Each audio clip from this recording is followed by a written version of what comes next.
Hi guys, this is Christian from firstwebdesigner.com with a new video tutorial on basic HTML5 and CSS3 coding. What you have on the screen right here is a preview of what we are going to create today. It's a basic pricing table with some transitions. As you can see, whenever you hover on one of the tables, it scales up. And this is quite easy to create for us if you've been following my previous tutorials here on the website. Because we're not going to use so many things. However, when coming to CSS3, we're going to use some new things that you might not have heard of, although I wrote about them in the CSS3 introductory article. But today you're going to see exactly how they work. It's much easier to represent something visually than using words. So this is what we're gonna have by the end of this tutorial. So let's just jump into the tutorial with the HTML, which as always we start with the same header. You probably already know this by now. We wrote it lots and lots of times. So we start with the meta char set in the head, which is UTF-8. Then we want to link the style sheet. It's called style.css. And then we want to give this a title, let's say CSS3 pricing tables. That's the header, and we can already start creating the body, which is gonna be easy to do because everything that you just saw is enclosed in a single a class, which we're gonna call price. So let's say div class equals price. You can call it whatever you feel like calling it. And here in this class, there's gonna be unordered lists. Every table that you saw in the preview is actually a list element, or a list. It's a list of its own with several elements. So we're gonna create this unordered list, and here we're gonna come with list elements. Let's say light, $20, one subdomain,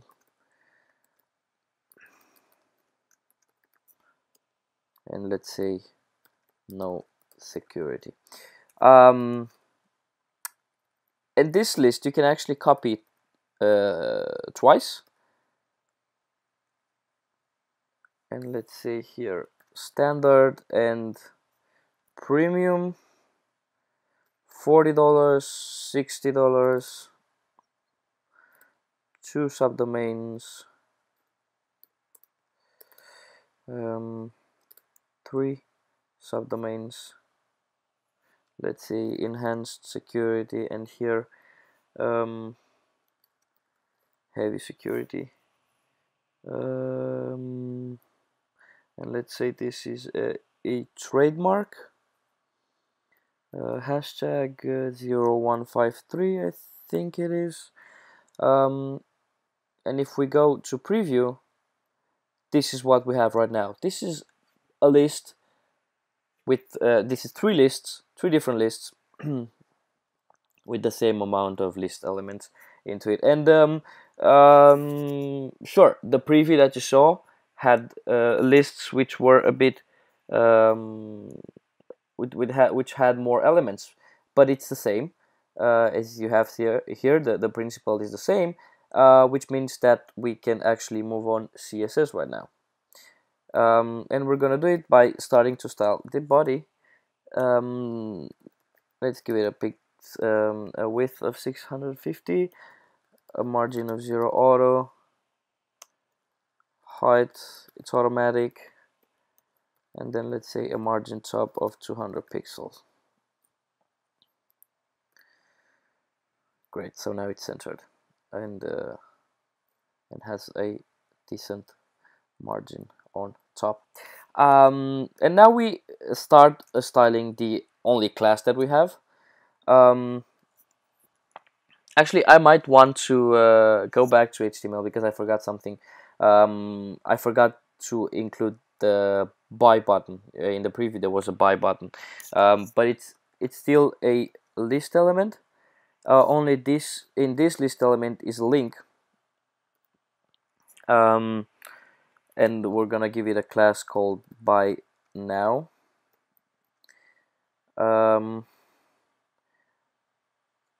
Yes, and here we're gonna call it buy now, and we're gonna close the link, and this we're gonna copy it twice as well. And we're gonna go in preview.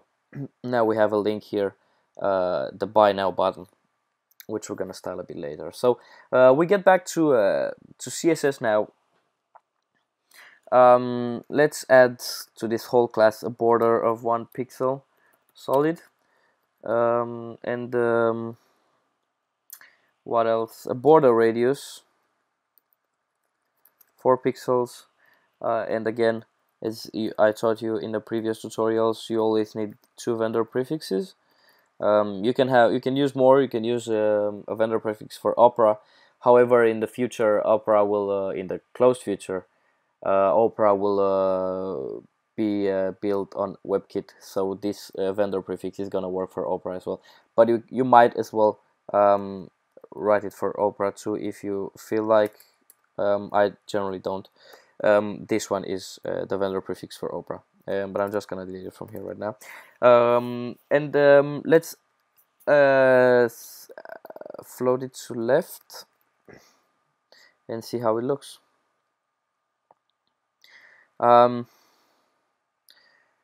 Looks okay, I think. Let's add an outline of 5 pixels and let it be solid. Great, so now as you can see you have this outline here, and that's pretty much everything only for the class, but now for the class called price. But now we need to go and style the list, and we don't want any bullets, so list style none. We want it to float to the left. Let's give it a width of 180 pixel. I don't know if that's gonna be big or small, but we're gonna see. No margin. We want them to be close to each other. Let's say a padding of 10 pixel. Align the text to the center. No need background color. Let's look at it. Okay, so they look quite okay right now. I think we might want to add a border to it of 1 pixel. Let it be a solid of the same color as the outline is, a gray. Great. I think it looks better now. And now let's go and style the list elements. But first, let me write here price UL hover, and get back to it later because we're gonna work with that too. But I usually just organize them like that. So let's go to list elements right now. It looks like that. Lists look like that right now. We're gonna add some border under each list element, a bit of a padding, and work a bit with the font size, I think. So let's say a border only at the bottom actually of 1 pixel. Let's make it dashed. I might get a gray. Let's give it a padding top bottom of 10 pixel and none to the sides. And let's say a font size of 13 pixels. It should work. Okay. Looks okay, I think. But I feel that light, standard, and premium that should be titled. Because there are titles, they should look a bit different. So Now we're gonna use the first new element that we never used before, which is first child, and we're gonna see exactly what it does. For now, let's only say font size 16 pixels and font weight bold. So as you can see, what this does, it works, what first child does, it works with every first list element. If we go back to HTML, every list, this is the list, this is a list, and the last one is also a list. Every first element of the list, so this one, and this one will be affected by, or will be styled by this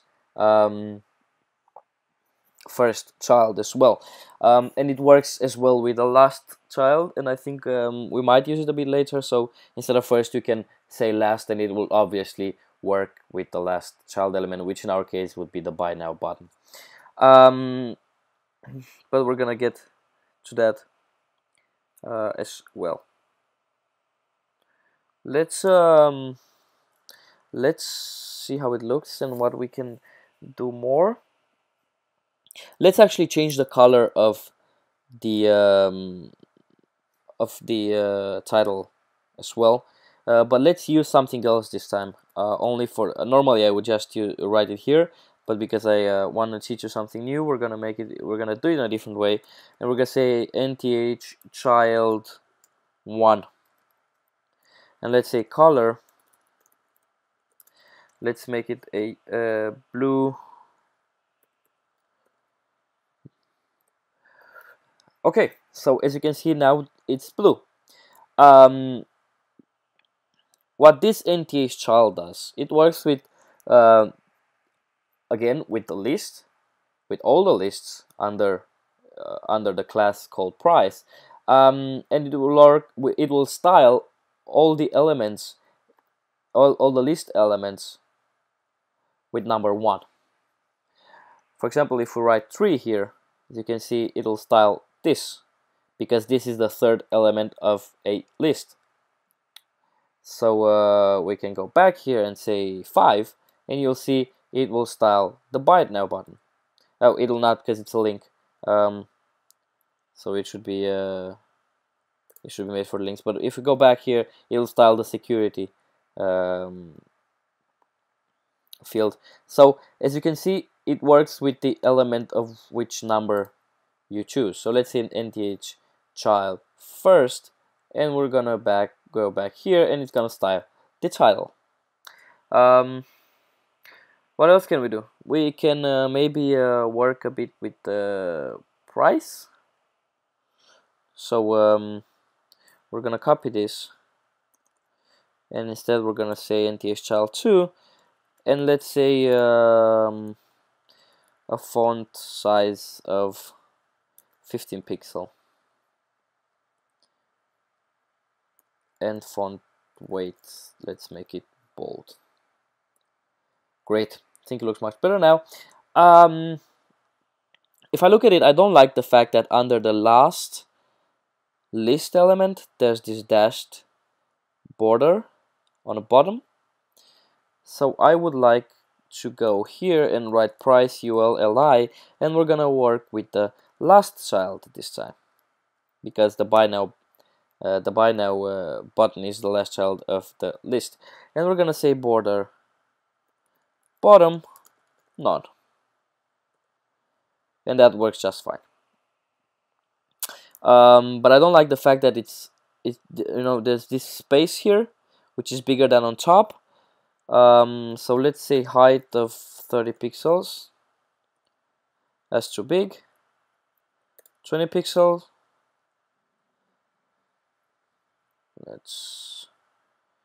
Let's say 5 pixel. No, that's too small. Yes, 10 pixel looks fine. So as you can see, the space on top is pretty equal to the space on the bottom. We could do the same here if we want to, but if it's on top, it's no problem from a visual point of view, but on the bottom it doesn't look too good. So what else we want to do now? We want to get to this buy now button, and style it. And as you can see here in the HTML, we called this link by now. We call the class of this link by now. So we're gonna come down here and style by now. Let's add a border radius of 1 pixel to it, just for the sake of having a border radius, and keep the style of from before. For Mozilla, vendor prefixes, yes. Let's say a padding of 10 pixel, margin 5 pixel top bottom, and 0 to the side. Now nothing changes because the background color is white, but let's say background color, and let's use the blue that we used in the title, and that's how it looks right now.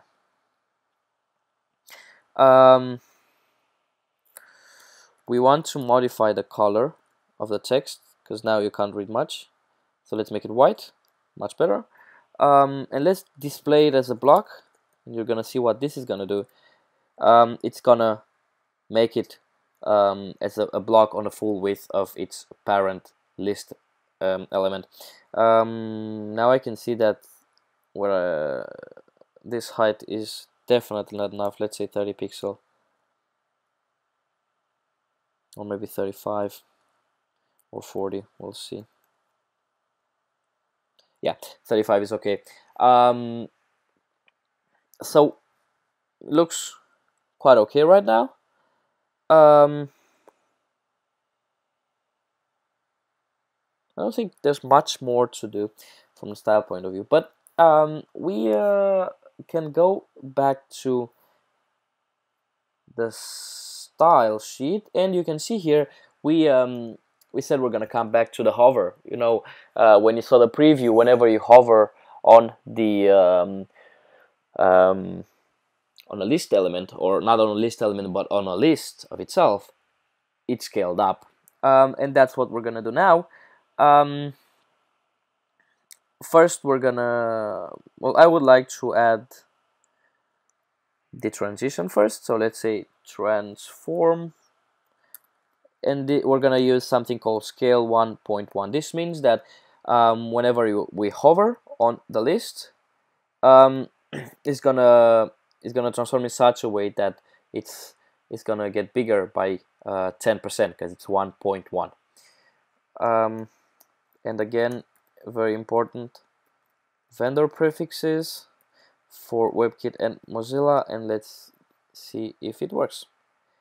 It works, but it doesn't look too good, and this is because although the list gets bigger, you cannot see where its borders are. So we will go here and add a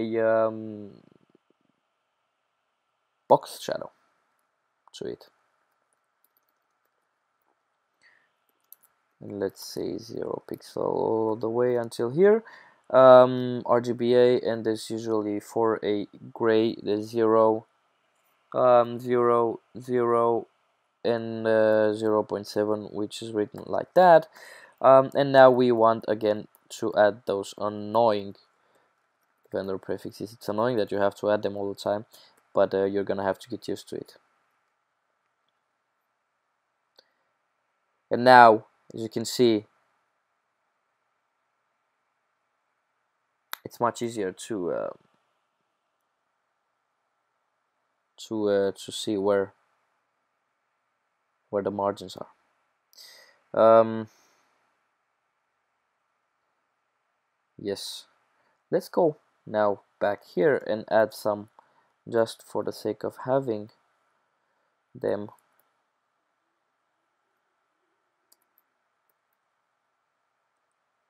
Then to be a bit bigger. If I go to the list in the style sheet and say background color white,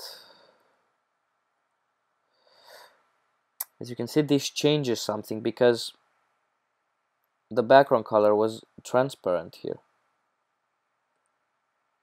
You see, you weren't able, you were able to see it here. The background color is transparent.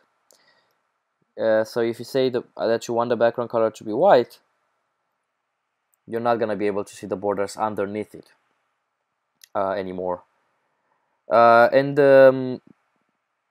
this looks quite okay, I think.